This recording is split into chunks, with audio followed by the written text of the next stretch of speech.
So this is part A of the Khudila television channel being broadcast from London in the UK within quotation marks at the time being the broadcasting time stated on the banner as 23:10 hours GMT, which is 10 past 11, the local time, British Standard Time, so called. And the latest development or the latest admission,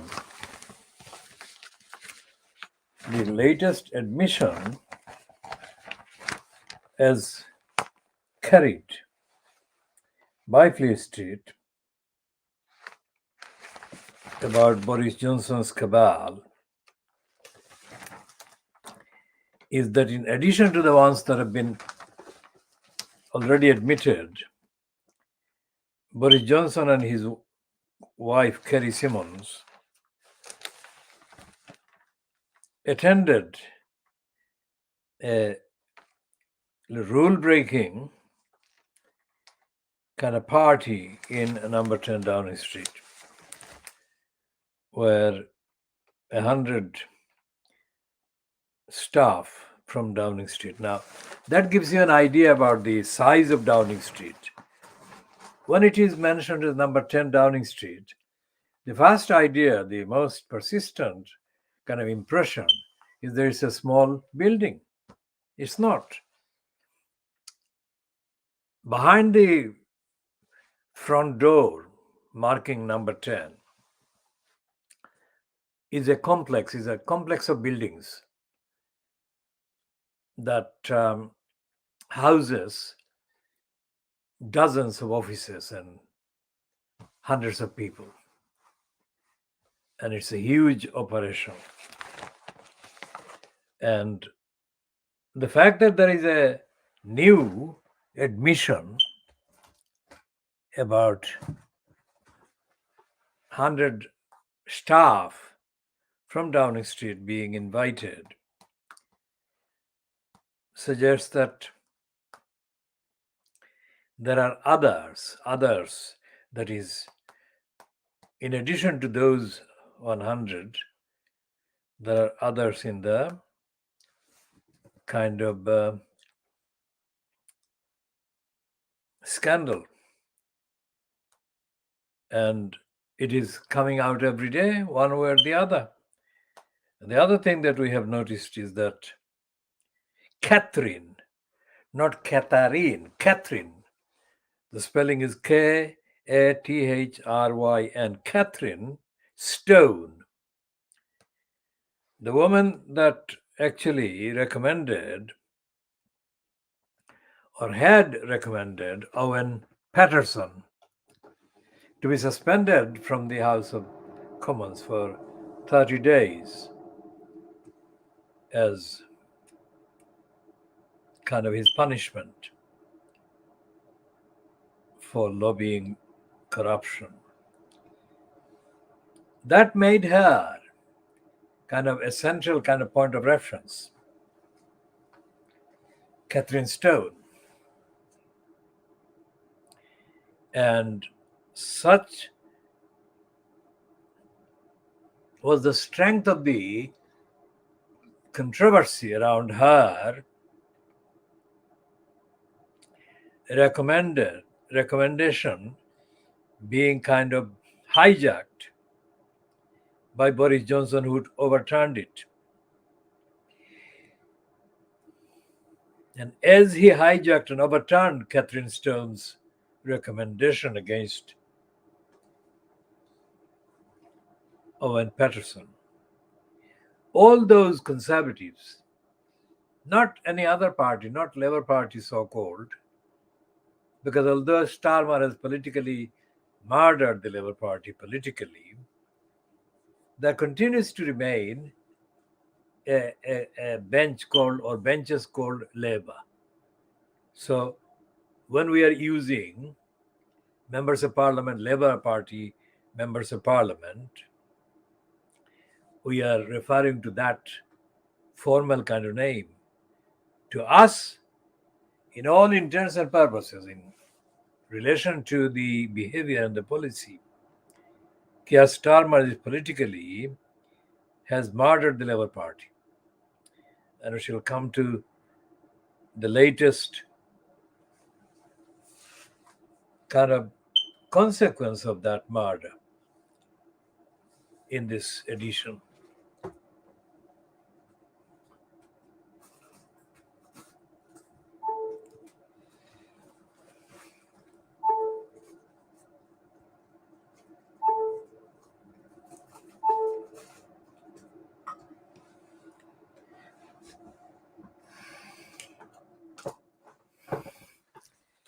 So what we are doing is looking at the latest admission. Latest admission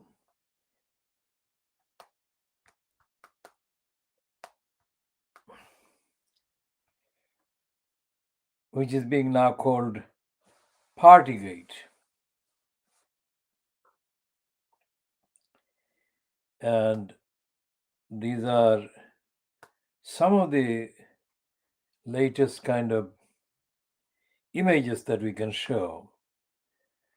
Even the Murdoch scum ran a heading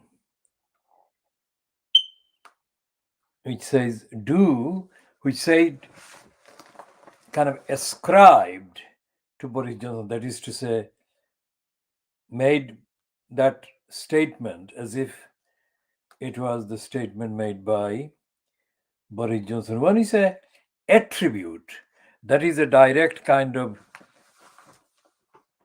claim that this particular statement or phrase has come from this particular person. But when it is ascribe, it is not attribute, but in context, that is what is being kind of claimed by the narrator or the reporter.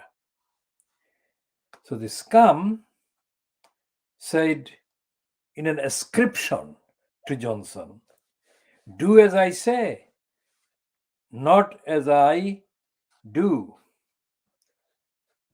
Now, that is the word Christmas, not as I Christmas do. That Christmas, that word Christmas, was inserted there by the scum instead of the word bloody. Because that is the phrase, that is the normal phrase, as I bloody do. And there are lots and lots of kind of insulting statements ascribed to Boris Johnson based on the fact that he had attended parties or he allowed parties in Downing Street to take place while the rest of the country was being told to strictly follow the rule of 2% at most meeting allowed to meet. Most the number of the people that could meet under the rules, maximum was 2 people. Well, there he was either attending or allowing parties to take place with dozens, or in this case, today's latest kind of report, hundreds of people. So let's see who is saying this one.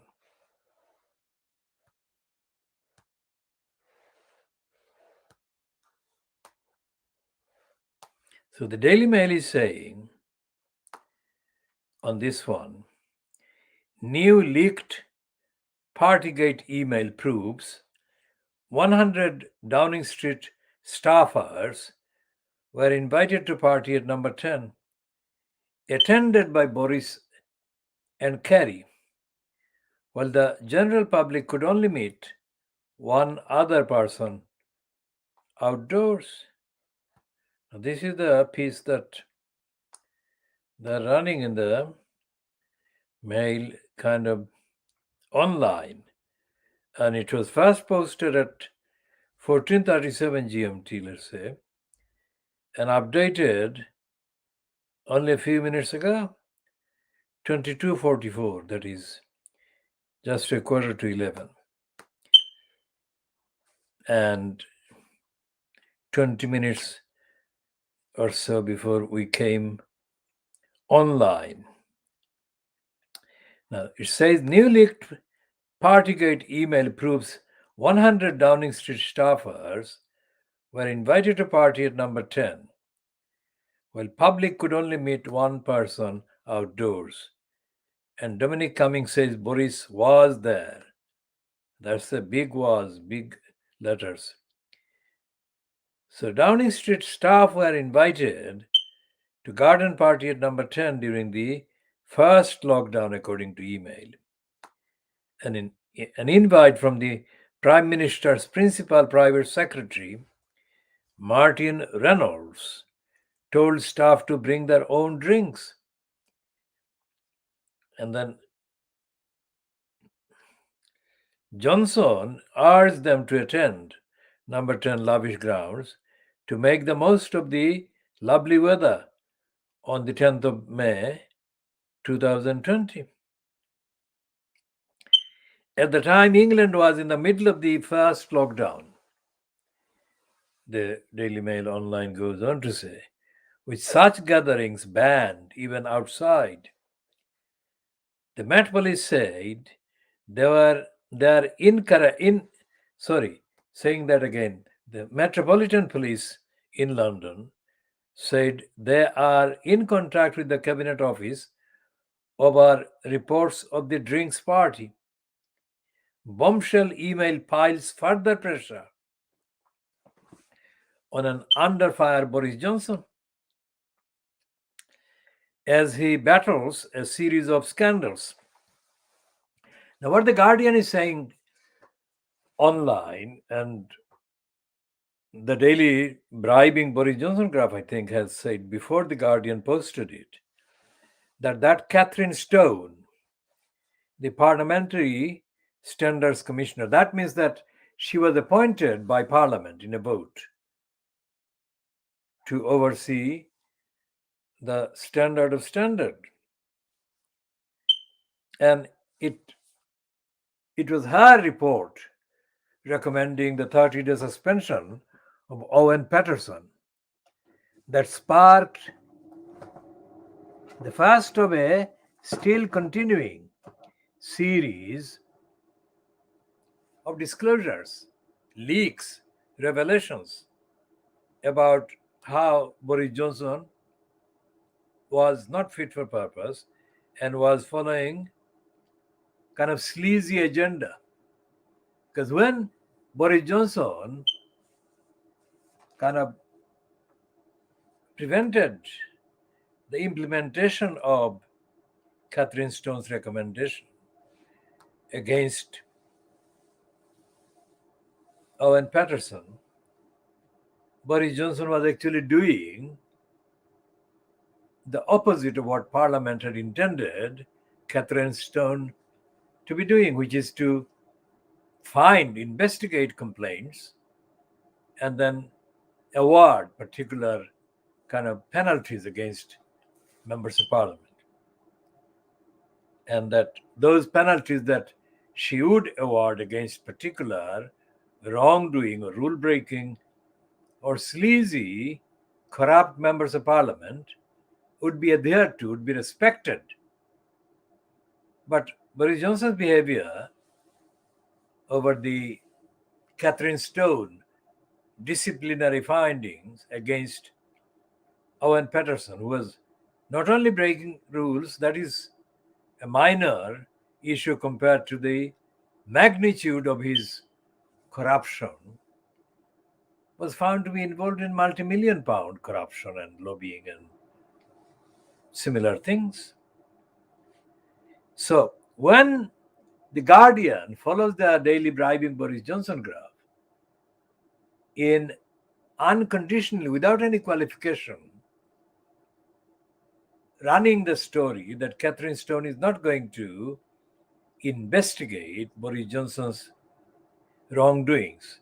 Various claims against Boris Johnson, especially in this context, the still unresolved series of allegations against Johnson about his lying and falsification over the source or sources of funding for the redecoration of the flat in number 10 Downing Street.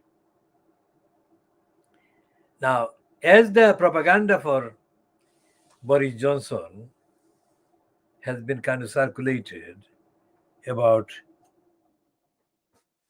very surprising kind of decision by Catherine Stone, surprising in our view, not to investigate the alleged wrongdoing by Boris Johnson about the source or sources of funding for the redecoration of the particular room in number 10 Downing Street.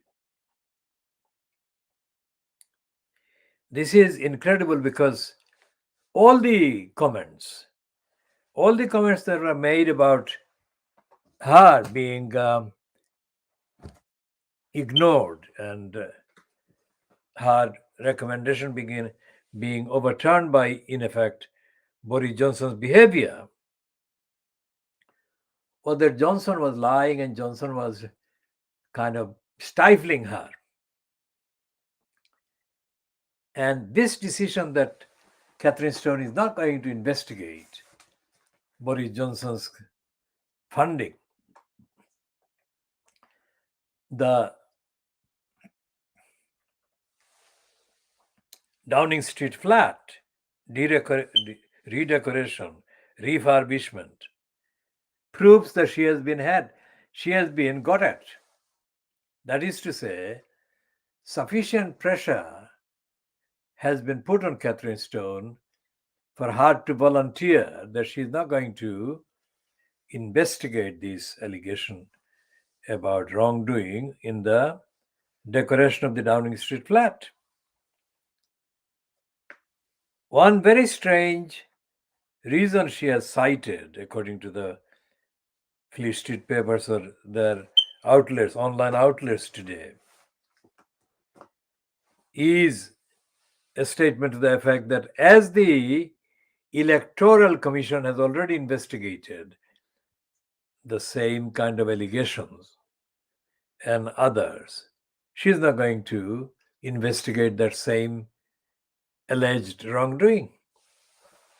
Now, there is nothing in Catherine Stone's terms of reference or her terms of kind of employment, whatever, or appointment, that says that she would act in tandem, that is to say, she would act alongside other third parties doing the same investigations, and that she would act as a part of a bigger kind of network of bogus investigators, watchdogs, as they say. Last thing they are is watchdog, because they are not tough enough, which is what the watchdog word is supposed to mean. They're not tough enough, and they most certainly are not in kind of rigorous, let alone independent.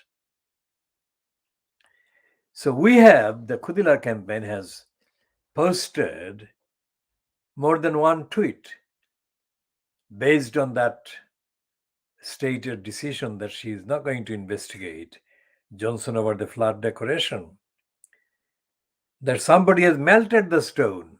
That is a rhetorical way of our using the pun. Catherine Stone is not going to do an investigation which shows that the stone, which is how she was portrayed, because she was portrayed over the Owen Paterson decision, initial decision, before it was overtaken by Boris Johnson, that she was a tough, independent person. So we are showing that she has melted. That is to say, she has been completely overturned and made into a very soft person, soft watchdog, soft Standards Commissioner. That is to say, she has been melted. And we are suggesting that pressure has been put on her, either directly or by psychological kind of manipulation, whereby she has lost her independent kind of independence, and she's kind of emotionally and mentally and psychologically made unsure about what she can investigate and what she can't. And by announcing the decision that she's not going to investigate Boris Johnson's flat renovation, she's showing that she has been compromised, that she is no longer the independent commissioner for standards, and that she has been got at, if not directly, but as I said, psychologically. So she come to more of that kind of episode of Catherine Stone being melted in due course. Here on the page 7 of the Times of Monday, the 10th of January 2022, is the continuation of the coverage about this decision by a local council, a corrupt local council, to settle his claims, Jeff Monk's claims against them, and settle according to the kind of reports I've seen before this one. I'm looking for the sum to appear before me. How much is the settlement? I have yet to find it. I'm reading. But somewhere in other places, it has been reported that he has settled, or the settlement of his claim, that is Jeffrey Monk's claim, is worth 14 million pounds. Now, this is the story on page 7 of the Times of Monday, the 10th of January 2022, and it says, "Far flies over 4 million award in Snooty Fox hygiene case. An ex-council chief furious at payout and claim of affair with woman at center of 1998 dispute," writes Billy Kenba. Now, this woman is Jennifer Lawrence, who was a solicitor and who was a friend of Roger Heath, and who set off 20-year-long harassment of Jeffrey Monk. And we shall cover that stage by stage, segment by segment, in textual terms in this edition in the next few minutes. This is Jeffrey Monk again.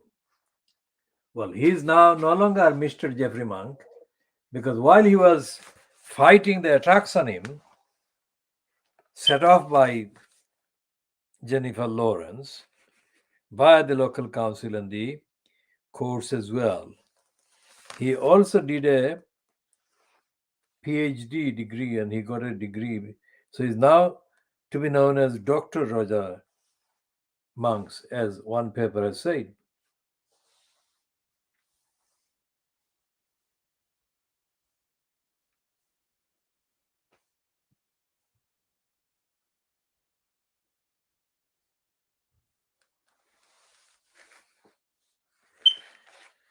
Okay, this is there are several people involved. The Jennifer Lawrence is the woman. 20 years ago, she was having an affair with the chief executive, and that led to her relationship with the council's chief executive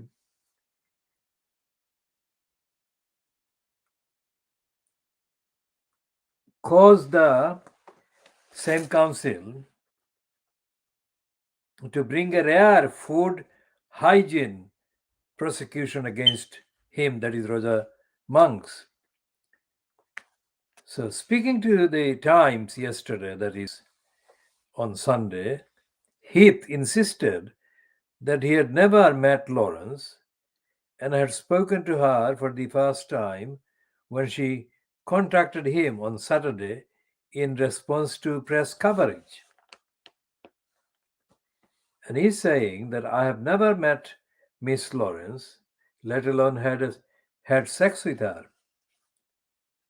He said. The suggestion that they were having an affair and that motivated me in dealing with the case was complete nonsense, Heath said. Now, who is Heath?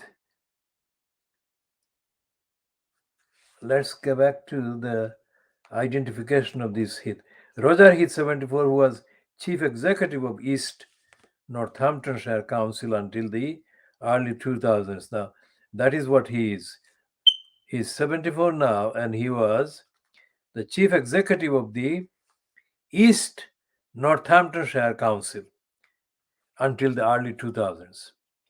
Also rejected claims that he was having an affair with Jennifer Lawrence, 76. So he's 74 now and she is 76. So they would have been kind of in the late 40s and 50s, early 50s at the time. So Lawrence went the Sooty Fox in May. So Lawrence went to, the two is missing in the sentence in the Times. So Lawrence went to the Snooty Fox, okay, in May 1998. And she ate chicken liver pate. During her visit, there was a dispute over whether she had been served the wrong bottle of white wine. She said she was somewhat surprised when Mr. Monks came to see us at our table, and he was defending the indefensible, and that he was as aggressive as he was, but didn't see it as a big issue. Monks said he threw the solicitor and her dining companion out of the pub. That the Snooty Fox was a pub which also sold meals. That's what it was. But Roger Monks had 3 establishments or 3 pubs or pub-like kind of eateries. Lawrence fell ill days after the meal and was diagnosed with a bacterial infection called, now this one is kind of a clinical name, so I have to be careful about pronouncing it correctly. Well, let's try this one. It is spelled as Campylobacteriosis. Campylobacteriosis. This led to the Snooty Fox being visited by health inspectors. After being convicted of hygiene breaches, so that was followed by prosecution of Roger Monks, which is not mentioned in there, but effectively that's what they're saying.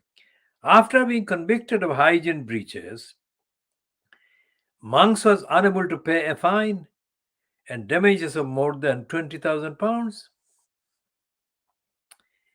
and was jailed for nearly 2 months. That happened in 2003.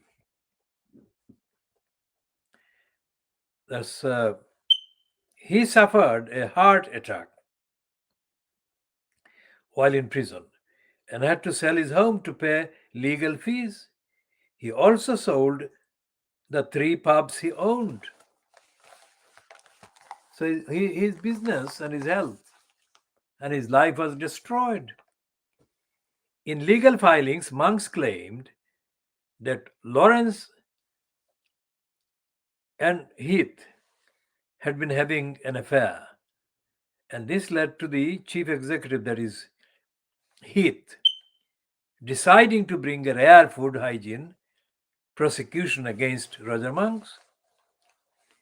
Speaking to the Times yesterday, Heath insisted that he had never met Lawrence, and that he had never met Lawrence and had spoken to her for the first time when she contacted him on Saturday, which is the 8th of January, last 2 days ago, in response to press coverage.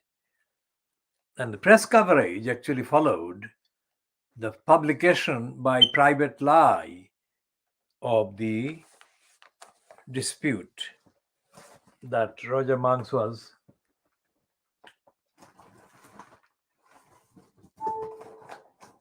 engaged in because of Jennifer Lawrence's complaints against him.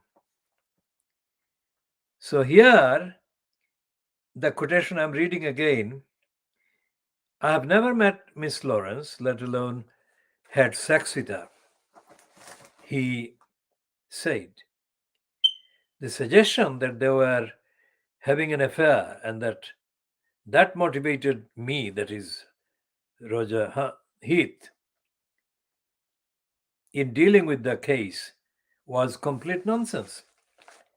So the former council boss who lives in Torquay in Devon and works as a consultant said he believed the council had been unduly influenced by this lie, that is lie by Roger Monks. Sorry, Jeffrey Monks, not Roger Monks. Jeffrey Monks. These are new names, essentially. So I'm having to correct myself on Jeffrey. And work as a consultant and said he believed the council, that is East Northamptonshire Council, where he was chief executive, this Heath, had been unduly influenced by this lie, that is he and Jennifer Lawrence had been going around for 20 years. In legal filings, the council said it neither admitted nor denied that Heath and Lawrence had a sexual relationship.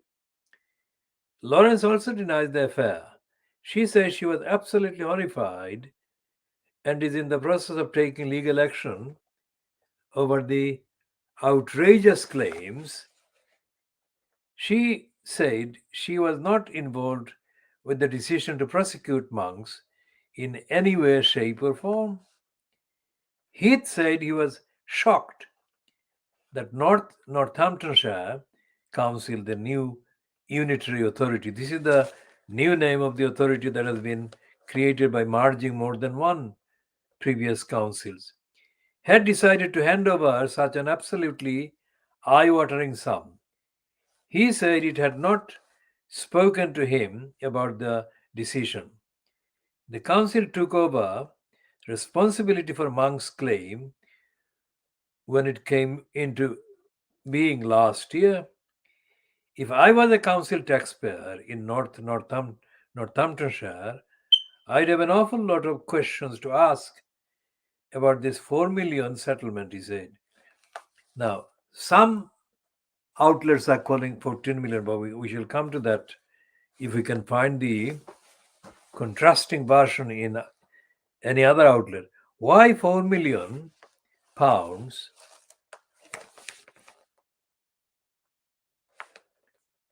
when he was convicted and fined for the highest penalties that have ever been imposed for a breach of the Food Safety Act? I'm bemused, Heath said. I can only say that had it happened in my day as chief executive, there wouldn't have been any settlement of this level. Heath said the local authority had carried out its environmental health duties correctly and that he believed Monks had been treated very fairly. Monks' legal team has highlighted that the council brought only 5 food safety prosecutions out of 7,000 cases over a decade, and that 3 of these related to Mr. Monk's pubs. Now that is very significant indeed, isn't it? Out of 7,000 cases, only 4 prosecutions, and the 3 of them against the same person, Jeffrey Monks. Health, Heath acknowledged that it did not normally prosecute because it was time consuming and costly. It would instead ask people to improve conditions and attend a course on food safety. Quote, his breaches were blatant. The chief environmental health officer and I were both of the opinion that it should go to court. Monks's lawyers argued that the case was based on thin and contradictory evidence and questions why there were no photographs of allegedly moldy ham. The Snooty Fox convictions was overturned in 2015. Monks's legal team said the involvement of a council chief executive in a food hygiene case was unusual. Heath said he had overseen the Snooty Fox case because Monks was complaining to councillors. Monks faced a prosecution of another of his pubs, the Samuel Pepys, while Heath was chief executive. Heath said he wasn't too keen on appearing to be coming hard on Monks, but felt the evidence was compelling. Monks was convicted in relation to that case, but it was also later overturned on appeal. An investigation by Northamptonshire Police into whether any criminal offence were committed by the council officials in relation to Monk's case is yet to conclude. So that's an ongoing investigation by the Northamptonshire Police. Jason Smithers, leader of Northamptonshire Council, has described the prosecution of Monks as an abuse of process that should never have occurred. The case marks the first time a claimant has successfully recovered damages for abuse of process since 1861. So it's more than 150 years ago. In a statement, Monk's lawyer said he wished as far as possible to return to private life now that his reputation has been vindicated. There is also an active police investigation. So even if he wished to comment on the position taken by Mr. Heath and Miss Lawrence, which he does not, he is unable to do so. That is to say, Jeffrey Monks is not going to comment on Jennifer Lawrence or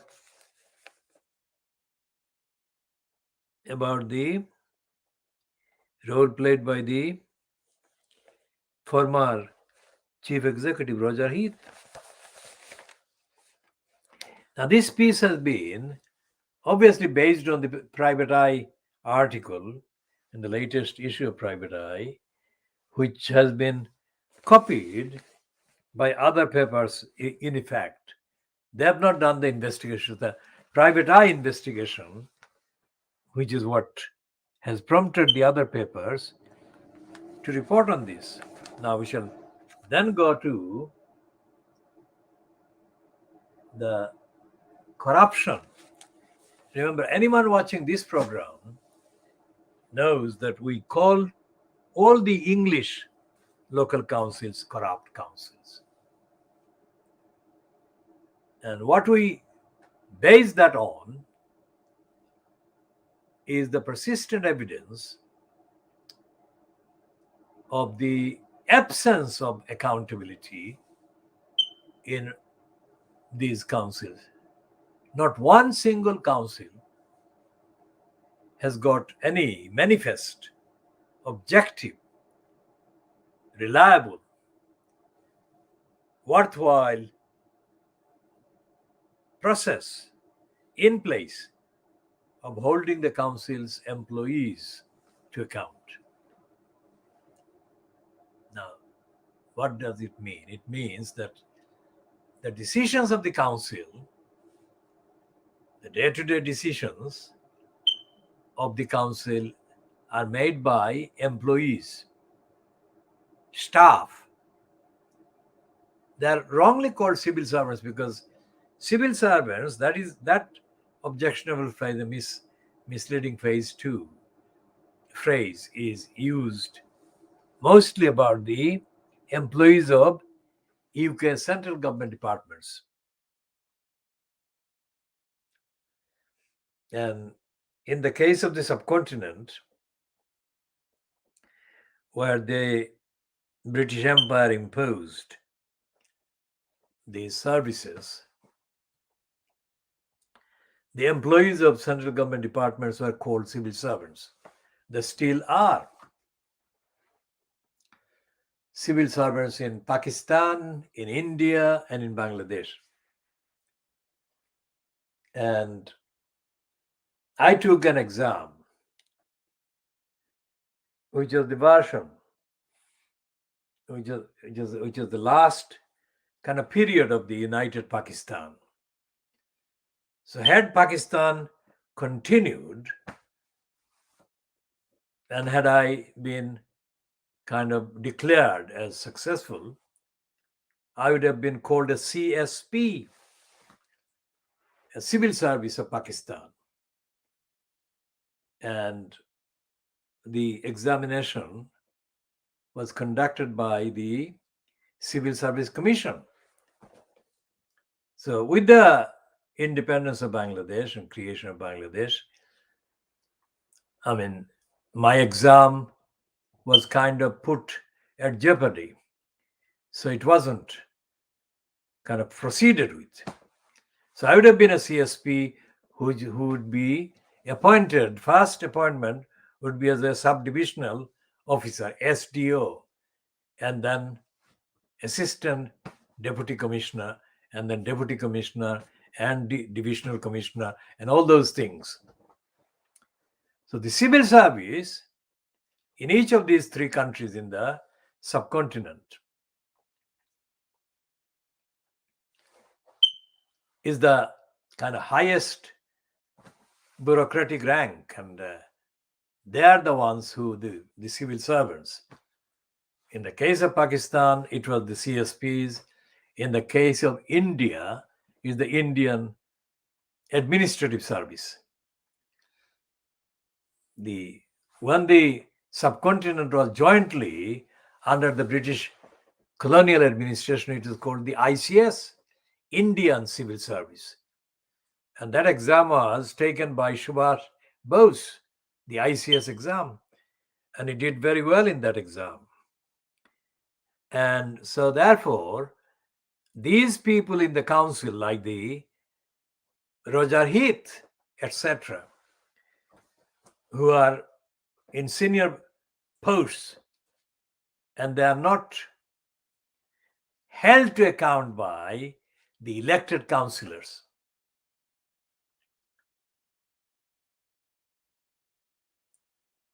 In the case of the civil service in the subcontinent, they hardly were held to account at all. It was a one-off telling off by the minister, who was the rank of the kind of overseeing rank for the highest ranking civil servants. Essentially, there was no democracy. There was no democratic audit of the behavior of the civil servants in the subcontinent. And they made the main decisions. Most of the major decisions were made by the civil servants on the authority of the state that is authorized or did authorize these civil servants to make the major decisions. So therefore, they had the highest kind of amount of power on the assumption that they were behaving on behalf of the state. One of my relations coming from my village area, and in our kind of family, there were all the civil servants and the other comparable post holders came from my family in that area. So one of the ones that I had to deal with 51 years ago, 52 years ago, 52 calendar years ago, let's say, in 1970, was the divisional commissioner. That was the year before Bangladesh became independent. So that was East Pakistan. So this divisional commissioner was my uncle, one of my uncles, not my mother's direct brother, but he was part of the extended family or the family by marriage and whatever.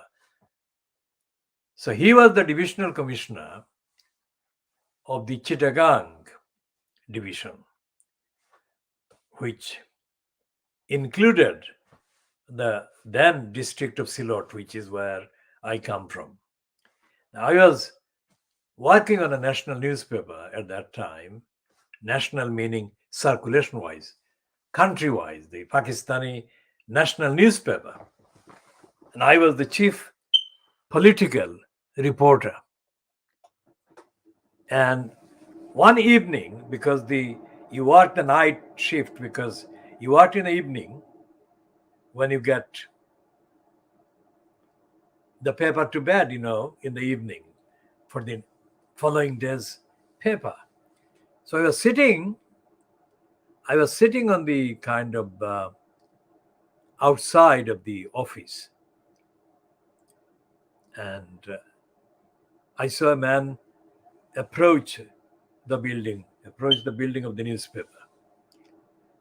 And then I soon recognized him as being somebody from my village. He was also a relation.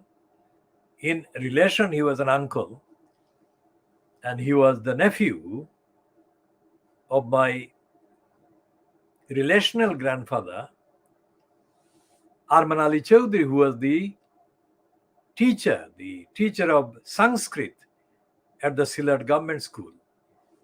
So, and was a friend of the anti-British colonial movement, Dr. Zakir Hussain, who later became a leading cabinet member of the Jawaharlal Nehru cabinet after the British left. Dr. Zakir Hussain. He was a very close friend of my relational grandfather, Arman Ali Chaudhry. And this person who appeared in Dhaka with a heavy bundle of papers was Zia Uddin Chaudhry, who was Arman Ali Chaudhry's direct nephew. He was the son of Arman Ali Chaudhry's biological elder brother. And the Ziauddin Chaudhry told me that he had been sent by the people in our village or village area to travel to Dhaka and to meet me. I said, why? And so he gave the short version of a very long ongoing story, because there had been a campaign from our area for a road link between the small town or the market town of Dhaka Dokkin with Biani Bazar. And it covers a few miles of the field and the hour that my great grandfather was offered by many people. Remember the last edition, in gratitude, and he said no, and he didn't accept them. So the villager said that in his capacity as the divisional commissioner of Chittagong, my uncle from another side of the relationship, he was not my mother's or my father's biological brother, but relationship wise, he was an uncle because he had the rank of an uncle similar to my biological uncles. So his name is and was Muinuddin Ahmad Khan, not Chaudhry, but Khan. And he was the divisional commissioner of Chittagong division. And the people in the village, our village where I come from, and where Arman Ali Chaudhry is from, where Ziauddin Chaudhry came from, had found out that the long battle for the road from Dhaka-Dakkin to Bianibazar was about to be ended by the then Pakistan government making the necessary funds available for the construction of the road between Dhaka-Dakkin and Bianibazar. And that the decision was going to be twisted by Mr. Khan, Moinuddin Ahmad Khan, because he favored another route, another alignment, if you like, that would go eventually go miles away from the original campaigned for alignment. And that he was going to do that in order to please or appease his own wife's father.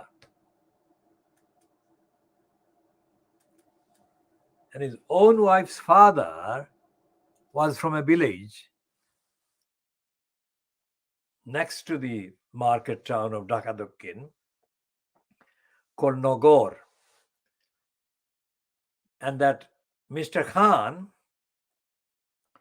would destroy decades of campaign from the people of our area. And he would take the alignment away from Dhaka-Dakkin to Chandrapur to Bianibazar. Away from there to Dhaka-Dakkin to Asirganj, and further away from that alignment, that route that went from Dhaka-Dakkin to Chandrapur and Bianibazar.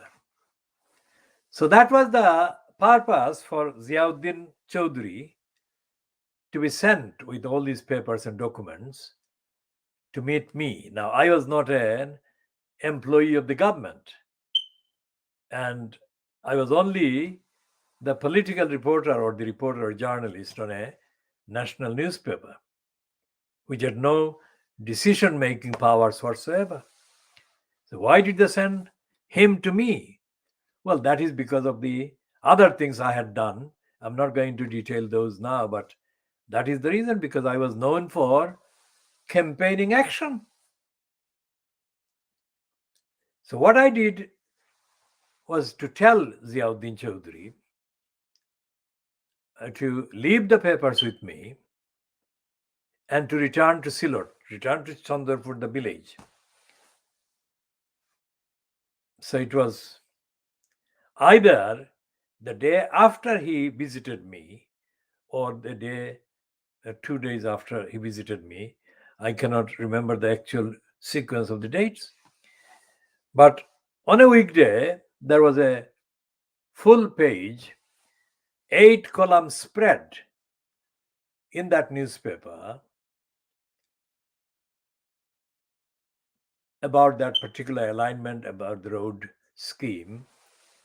And it named my uncle, Mr. Muinuddin Ahmad Khan, as the divisional commissioner who was sabotaging the years of campaign. Now, on the day of the publication, I was back in the office of the newspaper, and I received a call from Chittagong, where the divisional commissioner's office was based. And the phone call was from his wife, who was an aunt of mine. And she said, "So why are you trying to get your uncle sacked?" I said, explain to me how I'm doing that. And she said, well, this will completely destroy his career. I said, well, first of all, I have no intention of having him sacked. Secondly, this issue is not a new one-off thing. It has been going on since before I was born. And I think that the correct route and the alignment should be original alignment as the people have been campaigning for. I mean, she was kind of emotional in the phone call. I'm not going to reproduce all the emotions, but essentially, she had a point. She wanted me to know that this had affected his position in the government. Essentially, what happened as a result of that particular article that I had written and published, the scheme was reverted back to where it was originally kind of wanted. And now this road has been, of course, I mean, we're talking about 51, 52 years ago. The road has been built, and there is a kind of bridge over the river Kushiara that is near our house, and the Moinuddin Ahmad Khan route has been abandoned. Now, that was the kind of reporting that I did, and I did other reports for the Sylhet-based Jugoveri and its English language version Eastern Herald or Eastern Herald. Both of those were owned by the family of Aminur Rashid Chaudhry.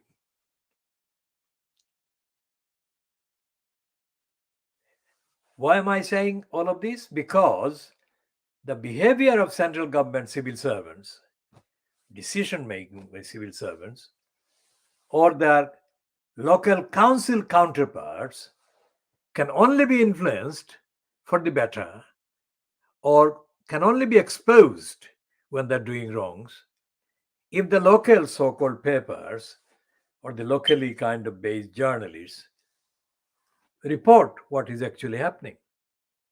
Now that was 6,000, 7,000 miles far from here, and that was 52 calendar years before. Now, what that shows universally is the role of journalists. If real journalists, I mean, the Financial Times says that it is published without fear of ever. Let's go to today's Financial Times on the editorial page, what it is boasting about.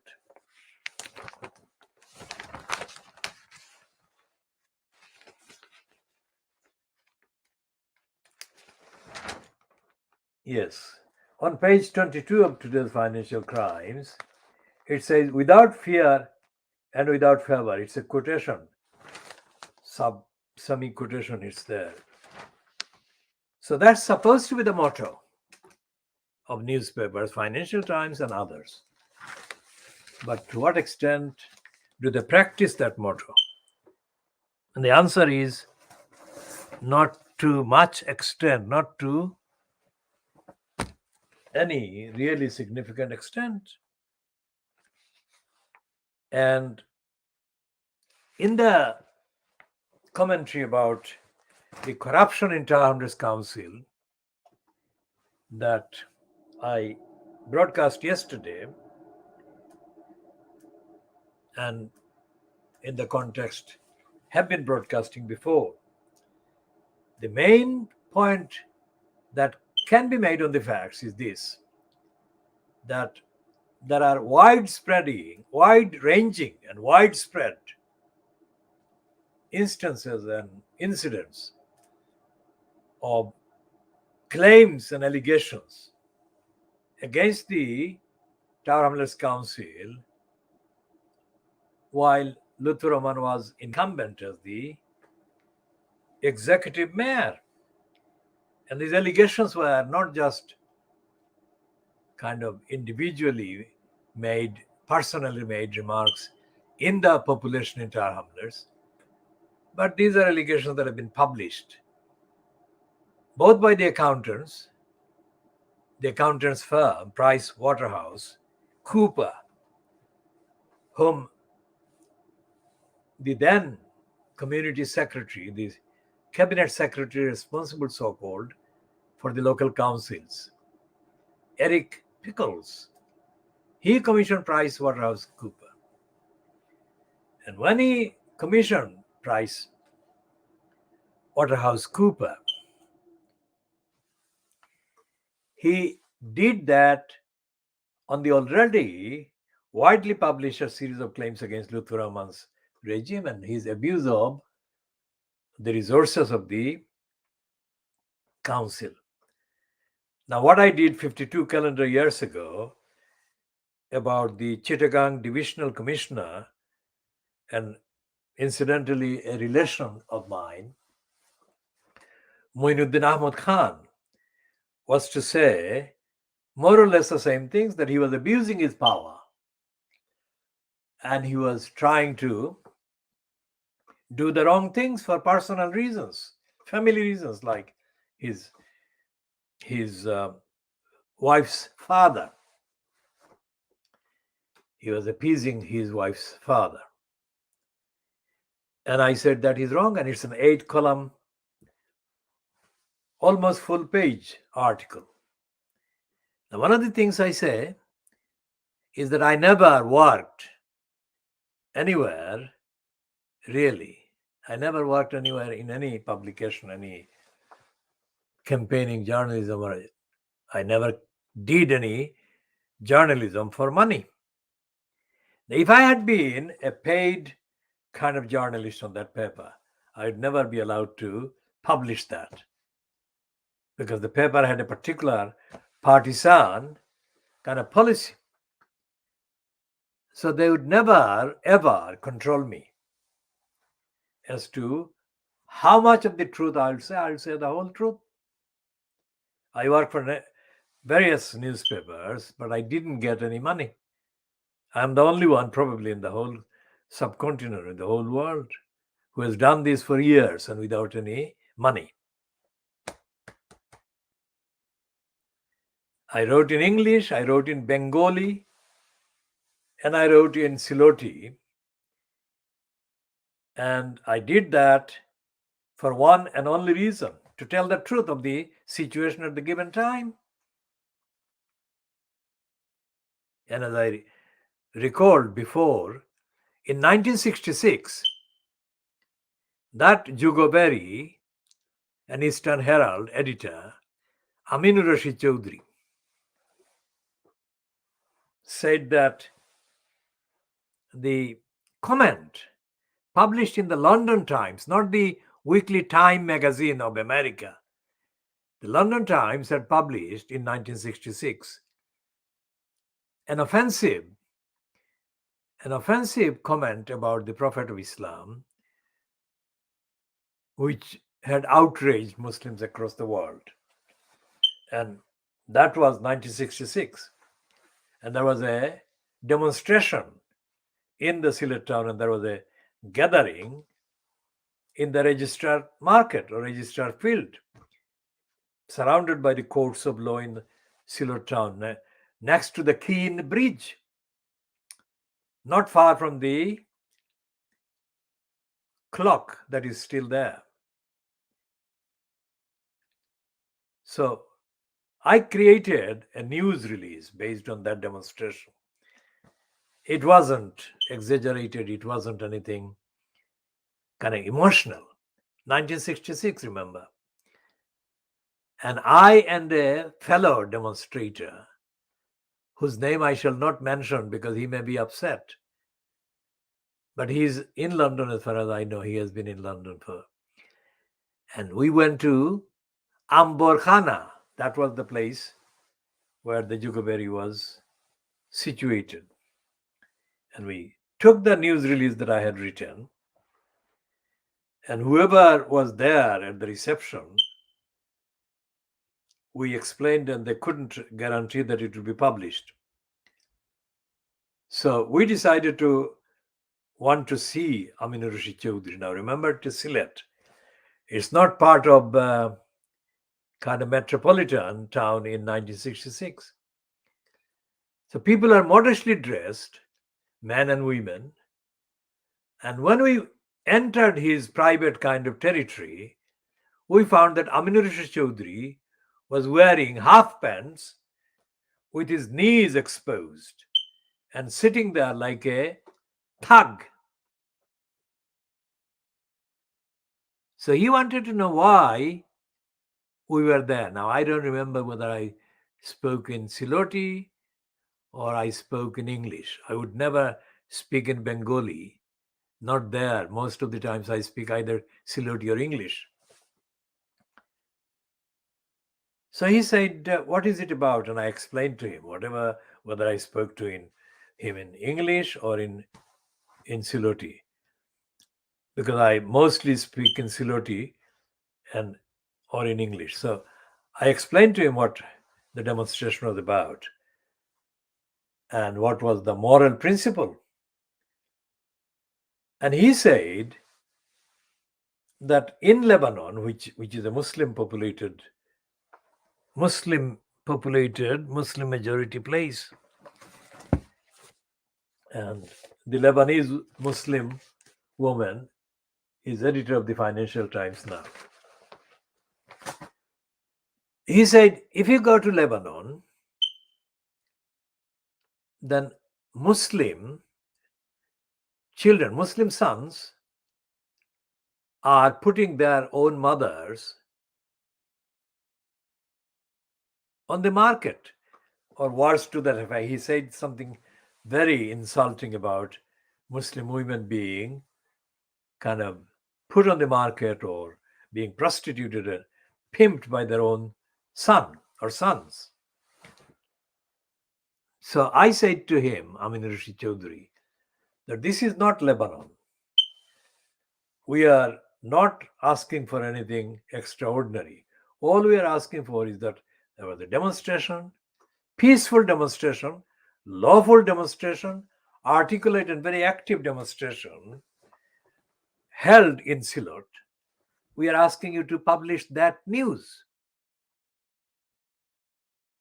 Now, anyone watching this program and hearing me say from time to time that this is the world exclusive diagnosis of Fleet Street can get this insight that I've been doing it for decades.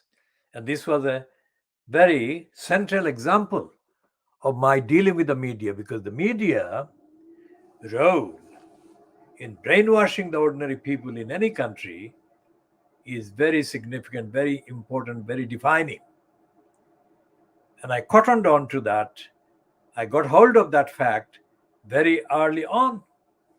So when I was having this kind of miniature debate with Aminur Rishi Chaudhuri, I was standing, my colleague was standing, and Rashid Chaudhuri sat in his chair or whatever. And he said that he was not impressed with the demand. So I said to him that if the news item didn't appear properly, words to the effect, I said to him, that there would be no justification for him having the Jugaberi in circulation after that time. That is the date, the next date, due date of the publication, because Jugaberi was a weekly publication in 1966. And my colleague, so we left, and my colleague said to me that he was surprised that I spoke to Aminur Rishi Chaudhuri the way I did. And most importantly, he said that he, my colleague that went to see Aminur Rishi Chaudhuri, the Jugaberi, he said he didn't think that the Jugaberi would run that story. Okay. So we couldn't prove that because it was still a week away. So I told my colleague, words to the effect in 1966 that, okay, let's see what happens. But there will be serious consequences if he didn't run the story. Now, did he not run the story? Did he run the story in the Juguberry? If you go to the archives of the Juguberry and you go through the year 1966, you will find that demonstration splashed on the front page of the Juguberry. Now, anyone who knows the history of the Juguberry and the history of Aminur Rashid Chaudhry and his family, Aminur Rashid Chaudhry's family was kind of like involved in government, and one of his brothers became the foreign secretary of Bangladesh and was an ambassador, etc. Very similar to, not exactly similar to my own family, but there are details that are different. Now, my colleague had no idea, as far as that time is concerned or was concerned, as to my background.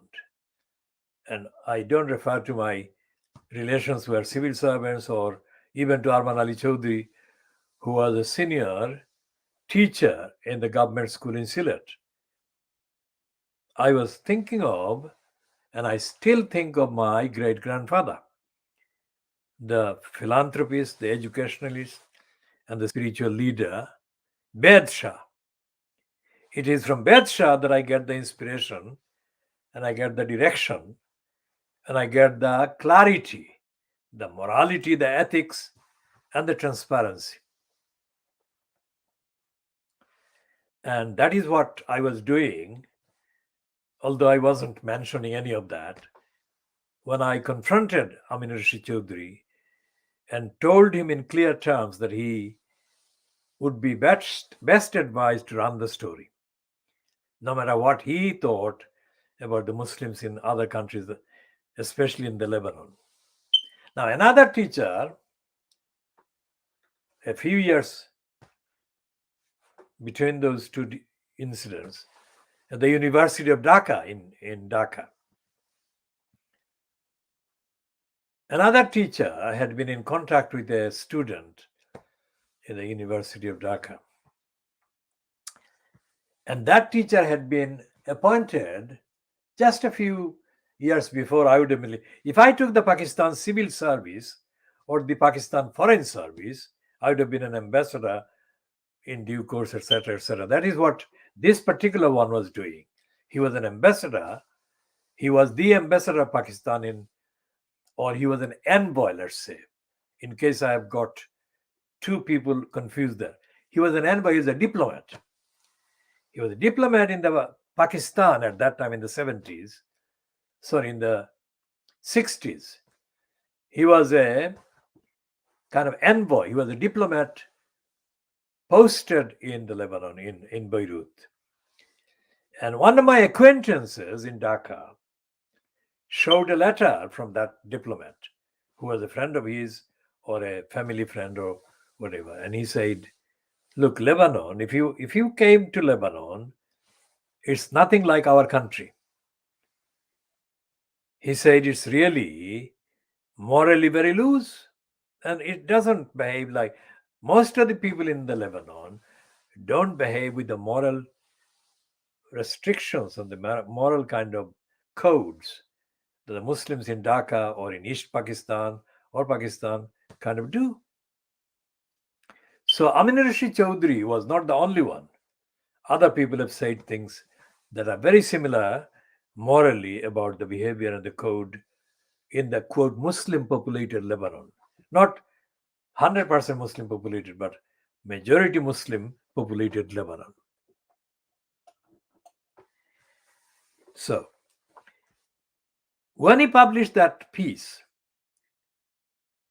that was a one-off because Juguberry had been published for some time before that, and I had been writing, as I say, without any payment.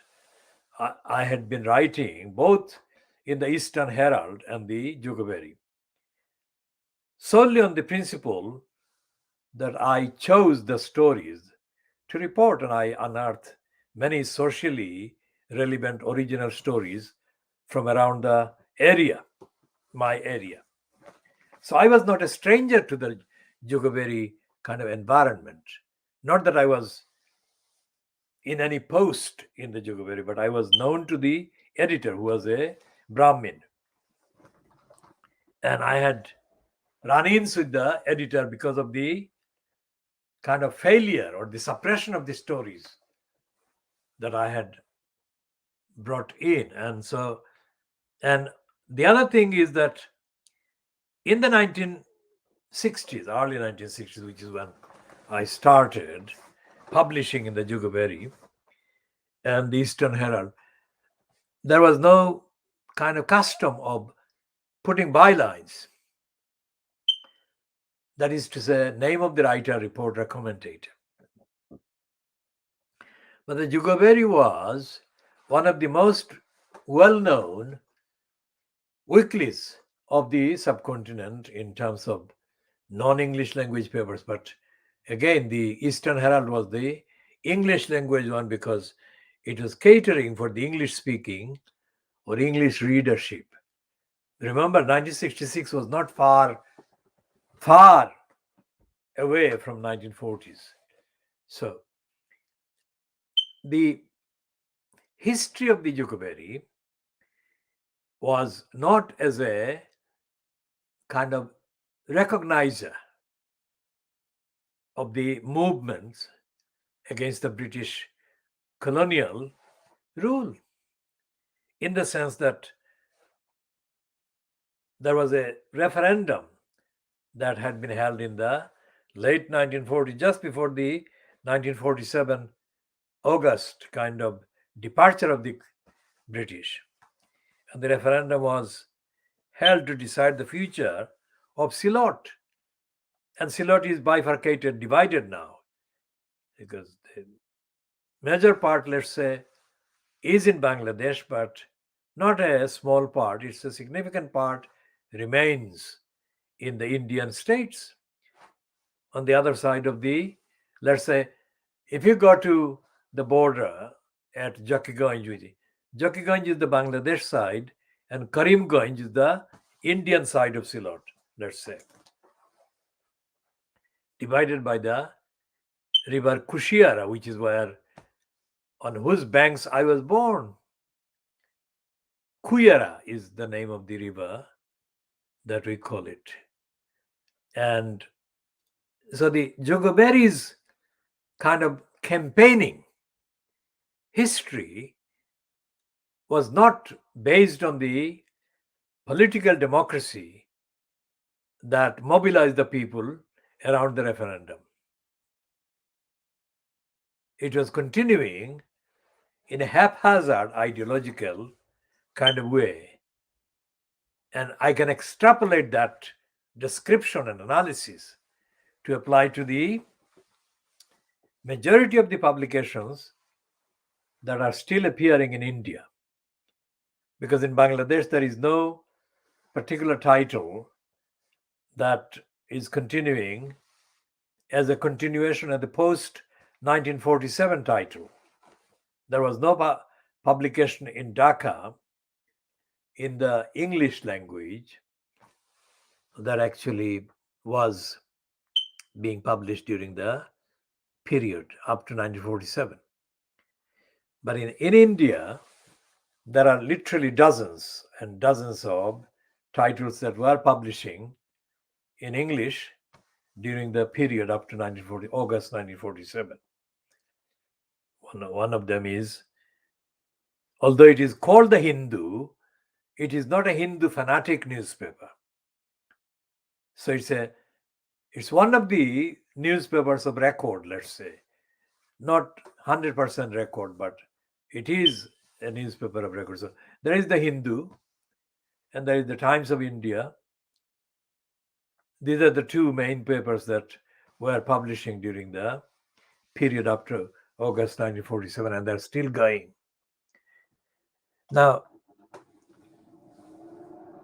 the role of the papers, including the role of the cinema, South cinema and the Bollywood and as we have been starting to review the role of the newspapers, the media, and the role of the cinema since August 1947 is under investigation by us, exclusive investigation by our campaign. And in that investigation, we are, of course, including the titles like the Jugoberry, because the Jugoberry was in existence prior to 1966. So we shall go and look at the actual roots of the Jugoberry, and we shall see just how much the Jugoberry failed to represent the people's democratic aspirations post-independence from the British. And the same thing goes to the Hindu, the Times of India, and others. Now, there was a man called R.K. Karanjia. Now, R.K. Karanjia was a fire worshipping, he was a member of the fire worshipping religion. And he came from Persia, that is Iran. But he settled in India. And by the time he became kind of adult, he became a journalist, and he spent most of his life afterwards with the Blitz, with the weekly title called Blitz. And R.K. Karanjia was a fanatical kind of supporter of the likes of Indira Gandhi. And R.K. Karanjia supported Indira Gandhi throughout her entire corrupt years in power. The reason why the BJP and the Shiv Sena and the Rashtriya Sham Shabak Sangha are in power as a coalition in India today is not because they are this RSS, the Shiv Sena, and others are inherently kind of attractive to the ordinary people in India. The many in India, let's say, to coin a phrase. The reason why the BJP is in power in India and has been in power for as long as it has been is the failure of the Jawaharlal Nehru fronted version of the Indian National Congress. And when Nehru left politics and then he died, his daughter was his political kind of replacement. And Indira Gandhi personally was a very kind of incompetent individual in terms of democracy. How? Because her younger son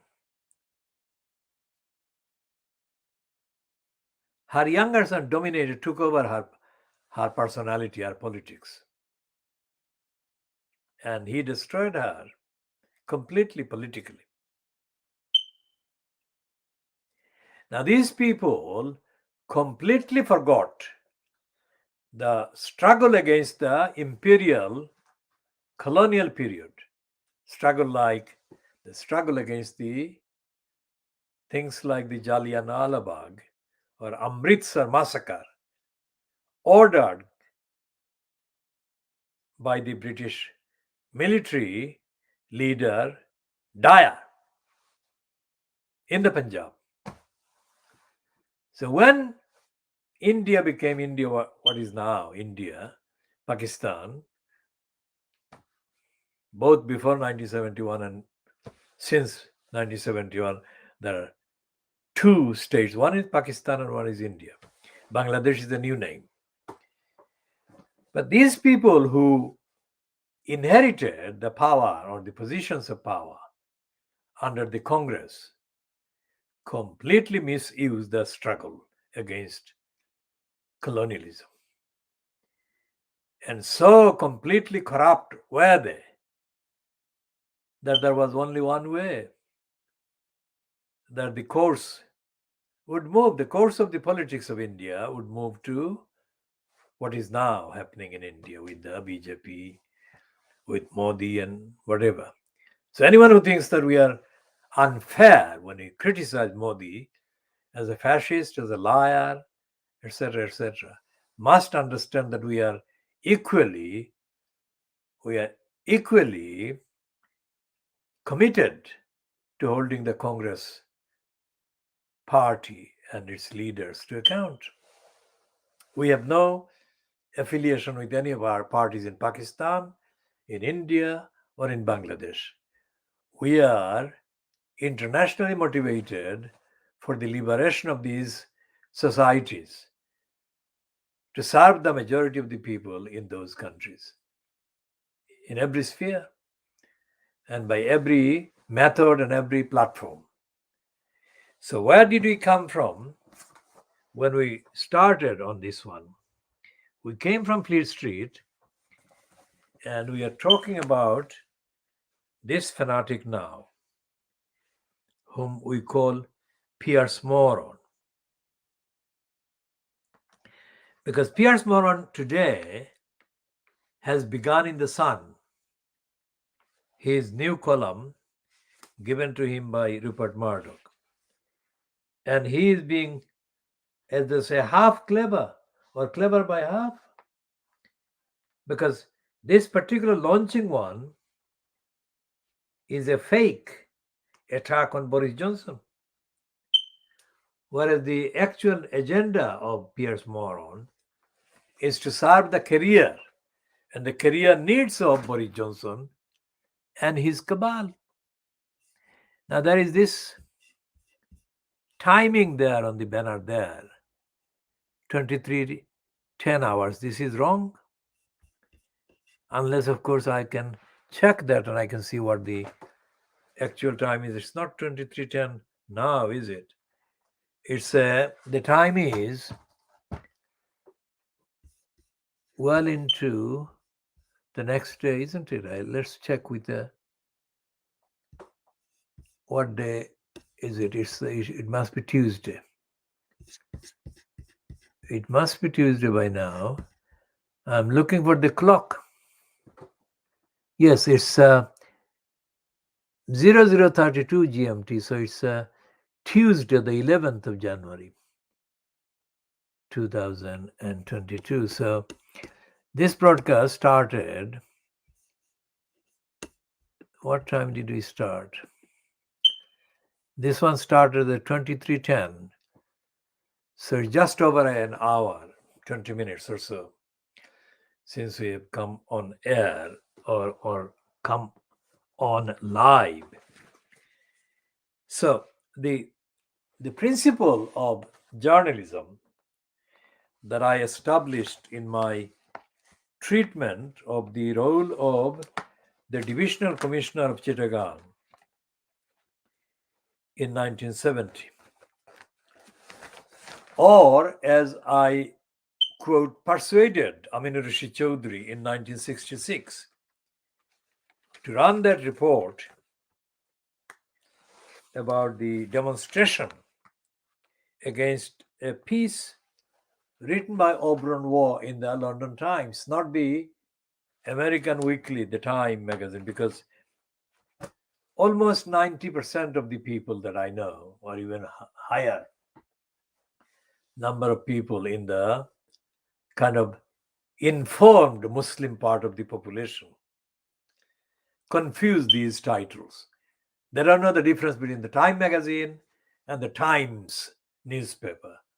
And this extrapolates into many, many other titles and events. So these people who demonstrated against Auberon Waugh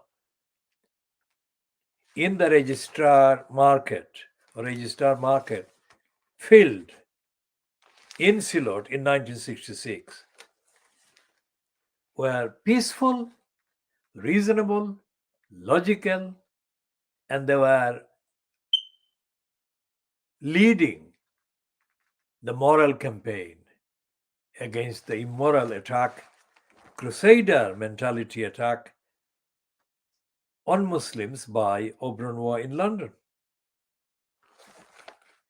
Now, of course, when it comes to examining the role of Auberon against the midget Ian Pissoff, we have shown Auberon to be correct on the evidence. That is true. We are just acknowledging that. That doesn't mean we are a fan of Auberon because many of his writings and many of his opinions were abysmal and wrong and offensive and not part of entertainment in the enlightened sense.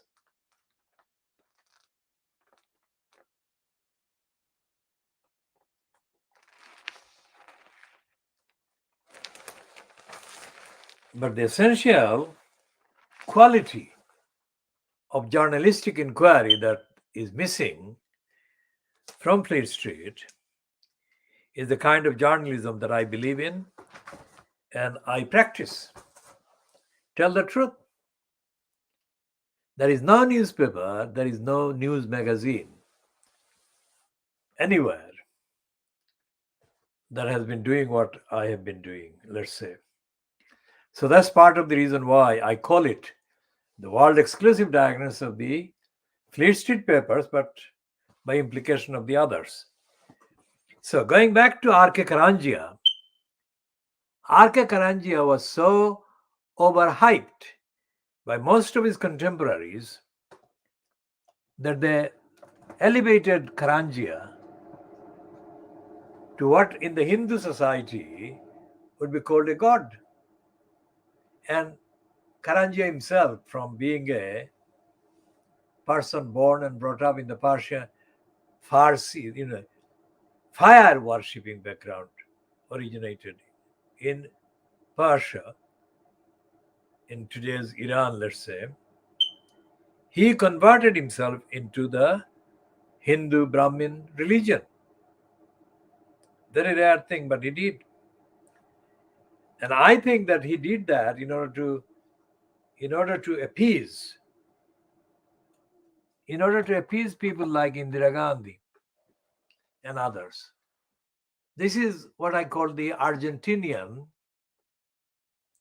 effect, because there was a Syrian origin politician in Argentina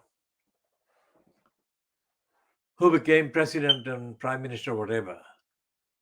And in order to impress the main group, whatever the religion was in Argentina, whether it was Catholicism or whatever, this one originally from Syria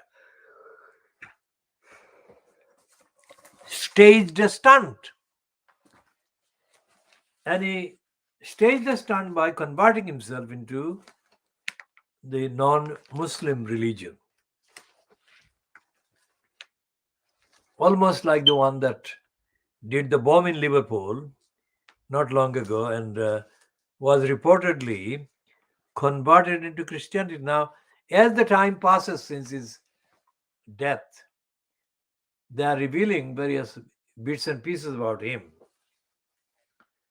saying that although he converted to Christianity, he actually retained his copy of the Quran, etc., etc. Now, when people do that, when they kind of stage a conversion for purposes other than religious purpose, they're of course lying. And the one in Argentina, as a political observer, he impressed me with the length of his degeneration.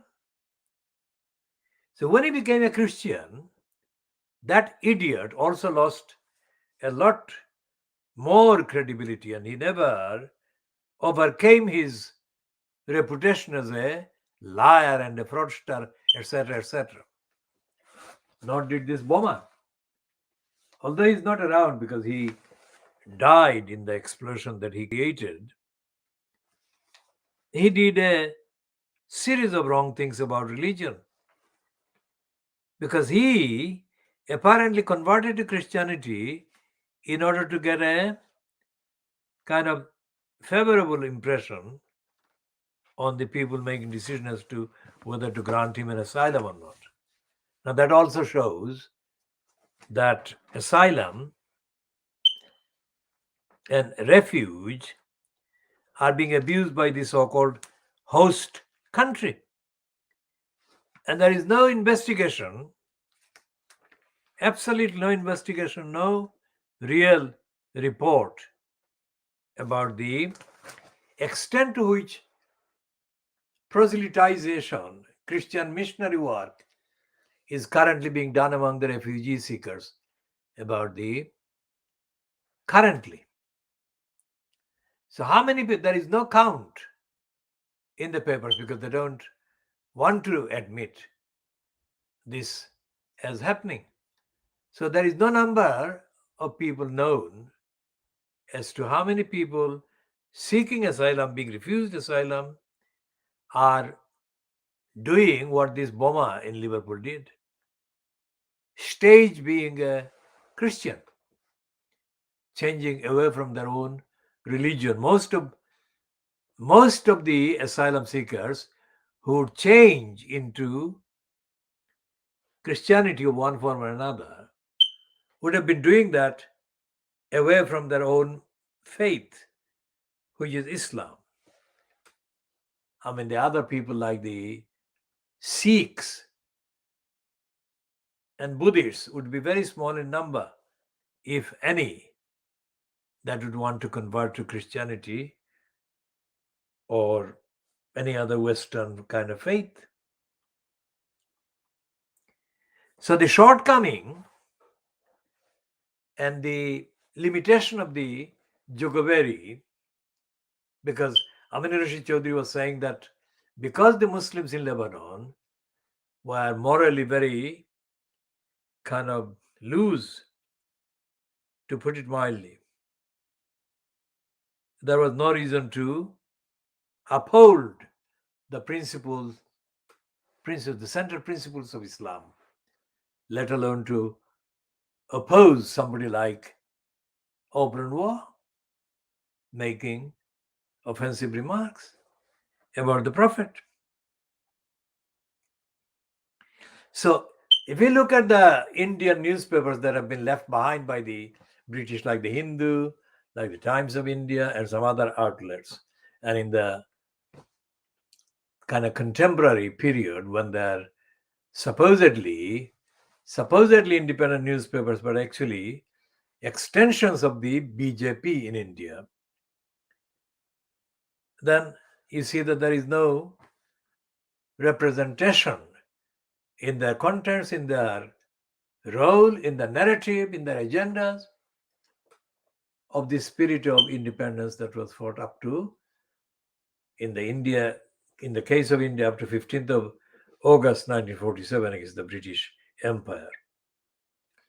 And if you look at the Pakistan newspapers, the only name that is there from the 1940s, which was actually from Bombay, is Dawn. But the Dawn newspaper, over the last 70 years, 1947 to 2022, is just 1 year short of the 7 decades. What the Dawn newspaper has been doing, the name has been there, but it has been sold and controlled by many people, more than one individual. The Dawn newspaper has become part of the most parasitical kind of newspapers in Pakistan. In terms of the press and in terms of the rigor that should be there in the papers, there is not one title in any of these three countries that has got one single newspaper in any language whatsoever, that is worth even picking up. It is that grotesque, it is that corrupt, it is that subordinate, it is that servile, it is that immoral, and it is that kind of degenerate. The result is that, like the films in South India, that is our India Cinema South, most of the newspapers' editorial lines are appeasing the wrong regime and betraying the many in the particular country, in the particular province, in the particular region. For example, in the case of the Indian military massacring ordinary people in Nagaland that were returning home from work, there is no outcry in India about the massacre of the Nagaland people. And so, this fire in Cox's Bazar, in the refugee camp given to the Rohingya people, the fire that raged mainly yesterday, this fire is not making the headlines in the Fleet Street papers. It's not one person that died. Many more people have died there than the number of people that died in the fire about the same time that happened in New York, in the USA. So that's the suppression of the news about massacre of people by fire. It is absolutely certain that the fire in Cox's Bazar was an arson, deliberately set up. That fire must have been part of an agenda to target the Rohingya refugees and to destabilize them and to make them afraid for their lives and their future and their safety. So when we say that the world diagnosis of Fleet Street, that is how it should be. That is, the coverage should be universal. That the deaths, the massacres of the people in Cox's Bazar must be treated by Fleet Street as warranting the same kind of space, same kind of prominence, and the same kind of stated grief and concern. But that's not the case, but that should be the case. And in the case of the Indian paper that reported the death in freezing condition of 22 Pakistanis, including probably 7 or 10 children, in a blizzard condition in part of Pakistan, that report should be multiplied, and every aspect of Pakistani life should be fully reported in the Indian papers, and vice versa. But as I said, the Dawn newspaper, which was the flag carrier for the leadership of the Muslim League, that was the counter party to the Indian National Congress, the Indian Muslim League or Congress, whatever. The Muslim owned newspapers everywhere in India, and in India it is a minority kind of straitjacket in which all the activities politically of the Muslims are kind of kept in prison, ideational prison, ideological prison. In the case of Pakistan, there is no evidence whatsoever that apart from the military side of the Pakistani state, the civilian side of the Pakistani state and the population is getting anywhere near the space or the prominence or the assertions or the assertiveness politically in the country, which is a very serious denial of the claims that are made about the state of Pakistan. Why is it that the Pakistan papers, the Pakistan media, are nowhere near being rigorous, questioning, challenging, investigative that there should be because of the circumstances of the country, the experience of the country, and the needs of the country, the needs of the people at every level? Why? What is stopping them? And in Bangladesh, as I said before, the media is dead, politically dead, which is why anyone who asks me, why don't you go to Bangladesh now? How dare you? How would I go to Bangladesh where I would have to condemn every single aspect of the media, every single aspect of the government, every single aspect of the politicals? What kind of visit would that be? I left the country precisely because there was no environment suitable for objective international standard of investigation, accountability, democracy, and so on. That's why I left. So if I go there, nothing has changed. Things have even worsened because all the pretenses for opposition that were kind of on the surface at the time I left 50 years ago, calendar years ago, 50 calendar years ago, they got worse.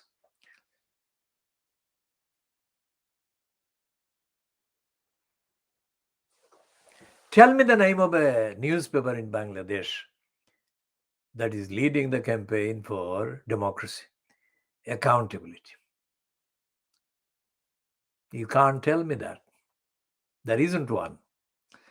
Tell me the name of the politician who is actually representative of the aspirations, the needs of the vast majority of the people in the country. Can you tell me? No, you can't. And you want me to go there and say the same things there. What would be the difference? There would be no difference because there would be nobody who would come forward to join in the campaign and support anything that must be done to establish democracy, accountability, fairness and justice and equal access and all the rest of it. Nobody would come.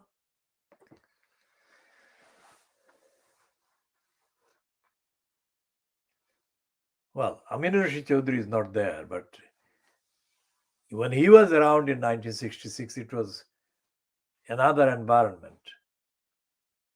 And despite the fact that I disagreed with him and he disagreed with me, he did publish the item about the demonstration.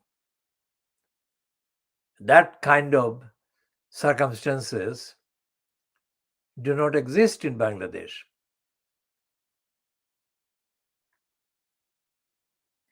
And most of the observers, international observers, have given up on Bangladesh.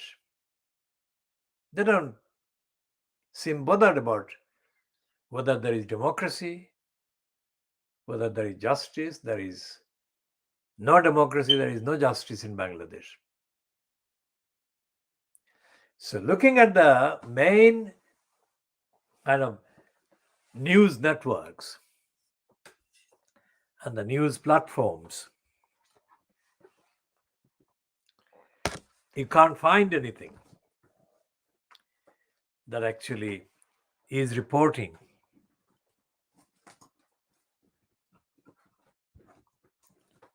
from Bangladesh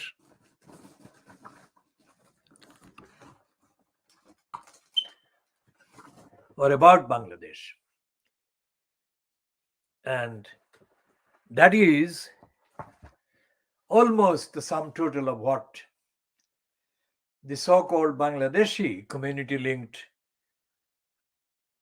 outlets are doing in the UK, in the USA, in any significant part in the Middle East, the so-called overseas Bangladeshis that are settled in those countries, those parts of the world. The Bangladesh is a name, but to define Bangladesh in terms of its social, ethical, moral identity, where do you actually focus on? What do you focus on? What does Bangladesh contribute? And what is independence? And whose independence are the varieties of gangs that occupy power in Bangladesh? Whose independence are they serving? Whose independence are they delivering?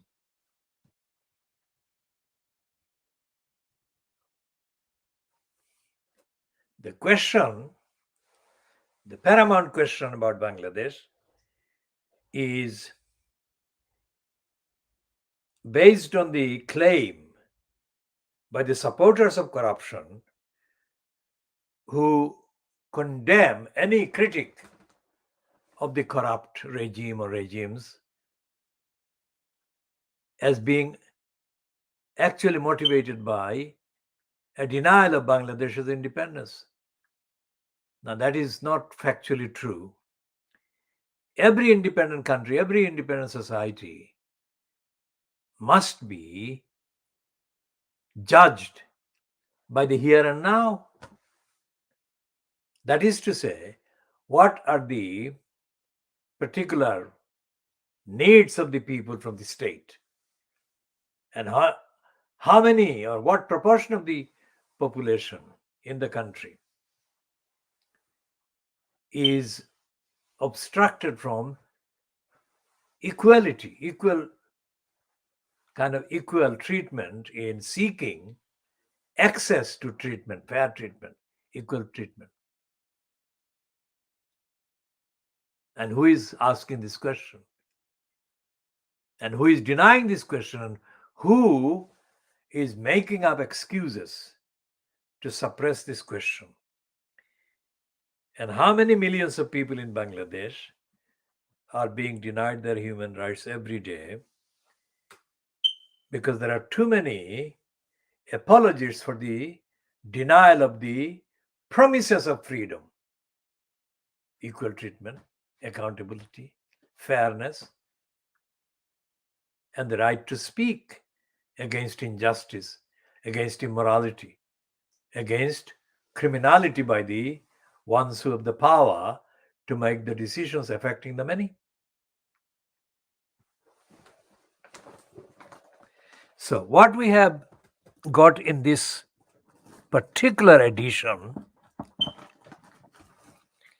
is a series of references about the kind of media that do business in the subcontinent but don't do service in the subcontinent since 1947. In the context of the cinema South, which we have been examining, there are tokenistic references in some of the films that were made before the BJP came into power. References to Subhash Bose, M.K. Gandhi, and even the Nehru family. That's it. They make mention. They mention these names, but they don't go into the ethics, the morality, the delivery.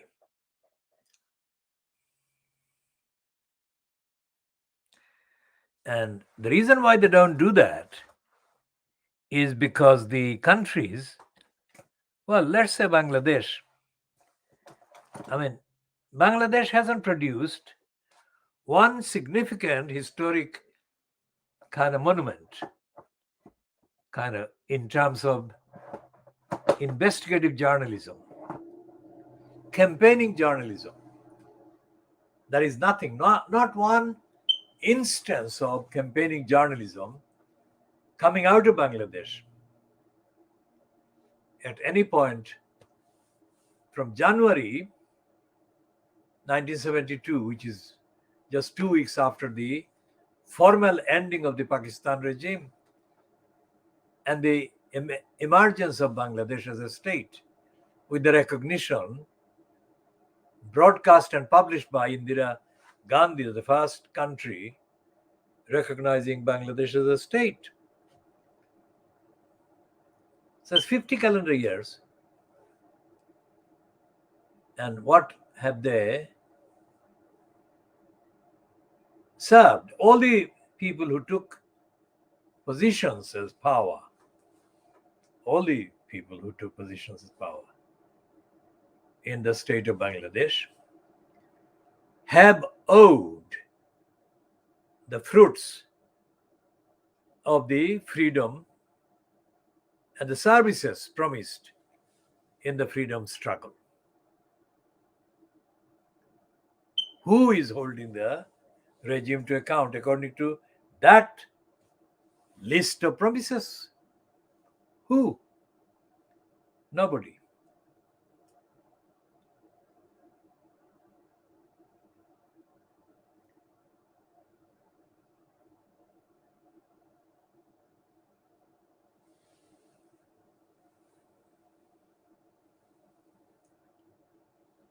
So when the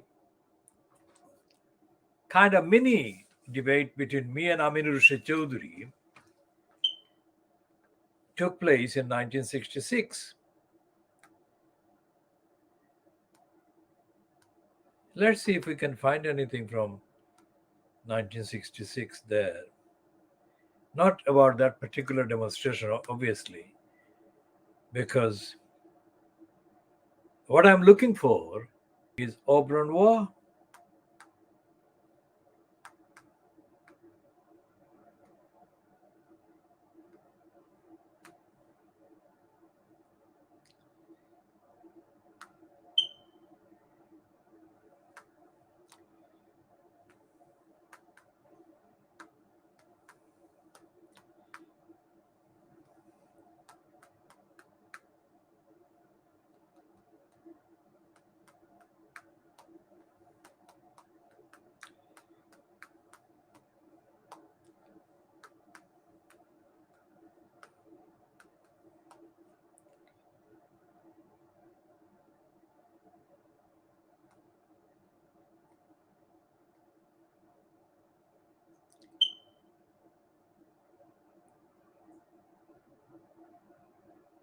And this is the amazing thing about the Wikipedia. There is no mention.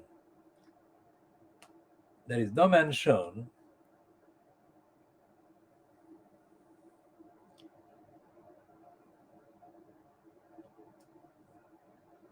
by Wikipedia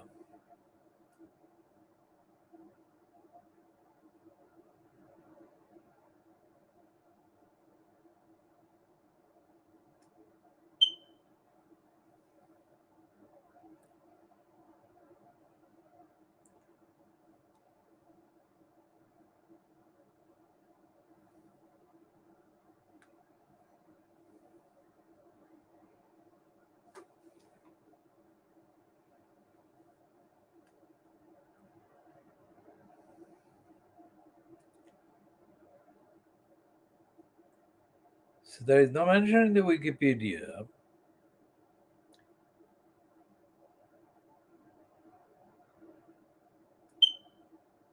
that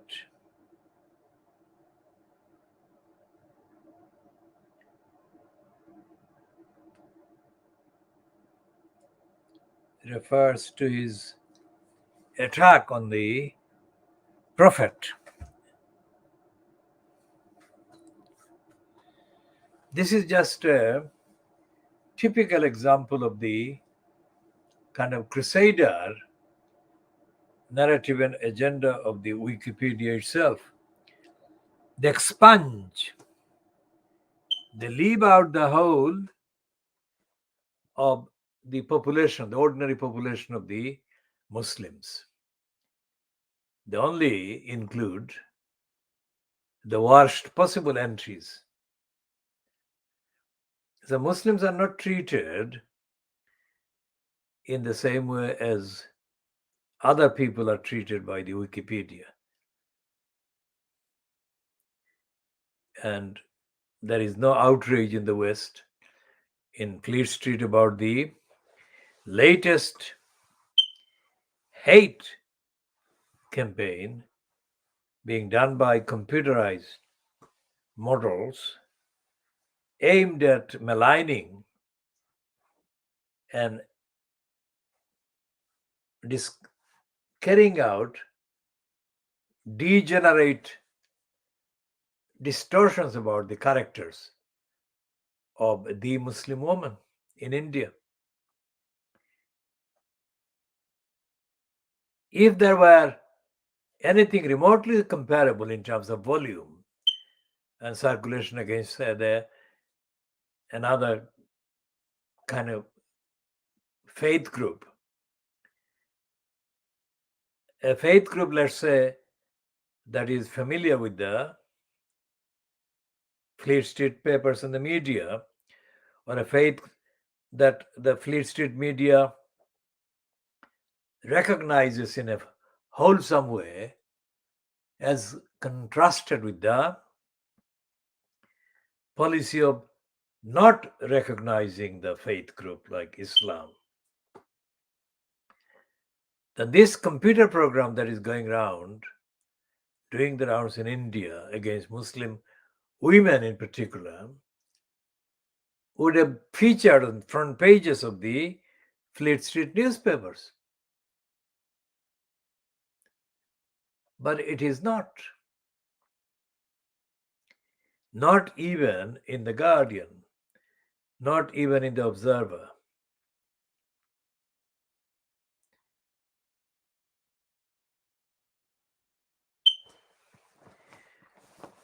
So, for example, when Piers Morgan targets Meghan Markle, because Meghan Markle and her husband Harry Windsor had the audacity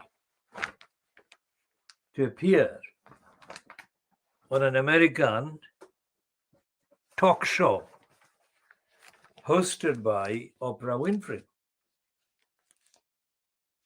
They do that is Piers Morgan does the attacking on Meghan Markle and Harry Windsor on the flimsiest, weakest of grounds.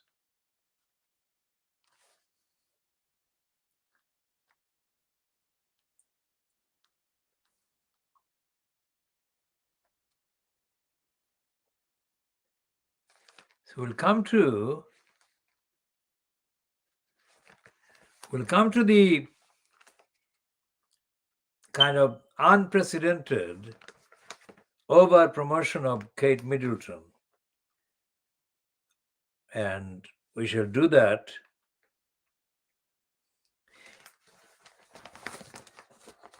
in the context of Fleet Street immorality and criminality. Because the promotion of Kate Middleton, wife of Williams, that is the wife of Diana's elder son, William, is happening at a time when the real facts about the alleged rape committed by Andrew Windsor are getting higher and higher, bigger and bigger in details with newer and newer witnesses coming forward saying that, contrary to what Andrew Windsor has been saying, that he never met Virginia Roberts, let alone rape her, let alone be intimate with her sexually. Many witnesses are coming forward about various aspects of his meeting with Virginia Roberts. Now, we shall be talking about the increasingly common kind of reports that businesses, far from sinking, businesses are doing well. But here is a piece about the London law firms in the Financial Times on page 11 that is saying the London law firms chase scare talent. Remember, it's the law. And remember, it's the boast by David Neuberger, who was promoting this claim that with Brexit done, London would become very successful legal center for the world's emerging crisis litigants to come to London and seek resolution. Now, this item is about higher demand for legal help and problems with illness add to shortages. Now, let's see this in context. So, legal correspondent called Kate Bayoli. London-based law firms are struggling to fill job vacancies. A soaring demand for legal services and rising numbers of lawyers leaving their posts have resulted in a shortage of staff. UK law firms advertise more than 2,300 jobs for London-based associates, lawyers below partner level, between January and November last year, in a record hiring spree. According to data from BCL Legal, a recruiter, and Vacancy Soft, a labor market analytics group, the number represented an increase of 131% on 2020 and 37% rise on 2019 numbers. But Matthew Porter, a director of BCL, said firms were struggling to fill their vacancies because they are competing for the same people. There is a huge shortage of talent right now. According to BCL and Vacancy Soft, the number of fixed-term contract vacancies advertised by law firms in London rose to 183 last year, from 81 in 2020. So these are all quotations from various people. And it doesn't. The point I'm making in this kind of part of the discussion is that this is corrupt. The law firms are being reported here strictly as business. And they're not saying, absolutely not saying anything about the reason for the shortage and reason for the rise in numbers of people seeking legal advice during this pandemic. Why has there been this rise? in the numbers of people seeking, needing legal advice? And the answer is not in that Financial Times piece. The answer is here.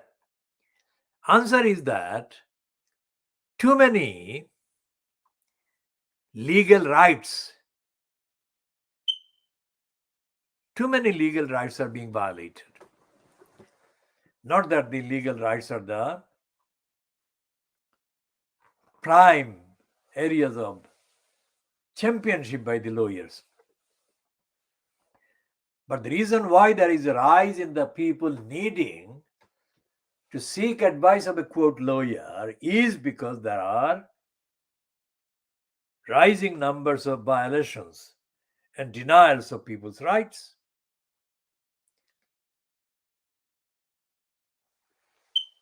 The Financial Times claims to be the sane one in the Fleet Street pile, but it is as insane, as racist, as ignorant, and as corrupt as the rest of them. The Financial Times is distinguished from, let's say, the Scum and the Daily Mail and the Beaverbrook Express.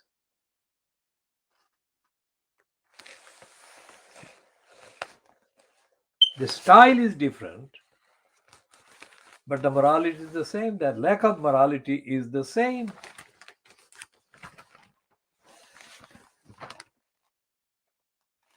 Because there is no reference in that piece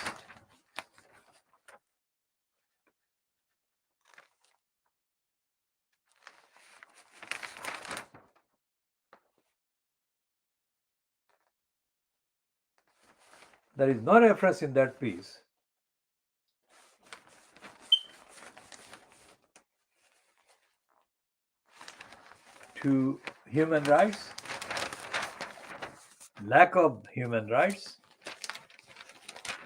lack of asylum provision, lack of recognition of the rights of the refugees,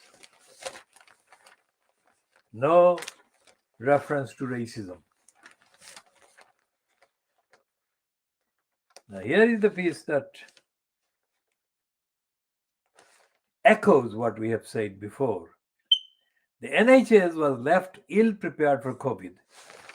That's written by somebody called Matthew Tyler, who is described as the chief executive of the NHS Confederation.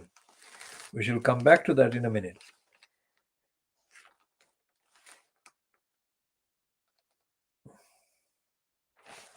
And here is a piece by a Hindu person, Parag Khanna, which is headed, Britain needs immigrants if it is to survive the climate storm. And it is a corruptly written piece because it ends the last paragraph. Boris is right. Great powers will inevitably be green powers. But being green is not enough. Collecting people is collecting power too. So it's times are being kind of more on future map. And he's sucking up to Rishi Sunak as well.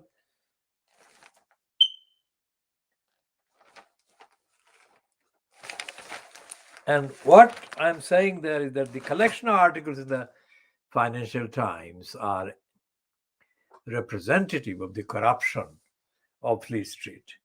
The only difference is in a style, in some kind of pretentious kind of introduction, pretentious references.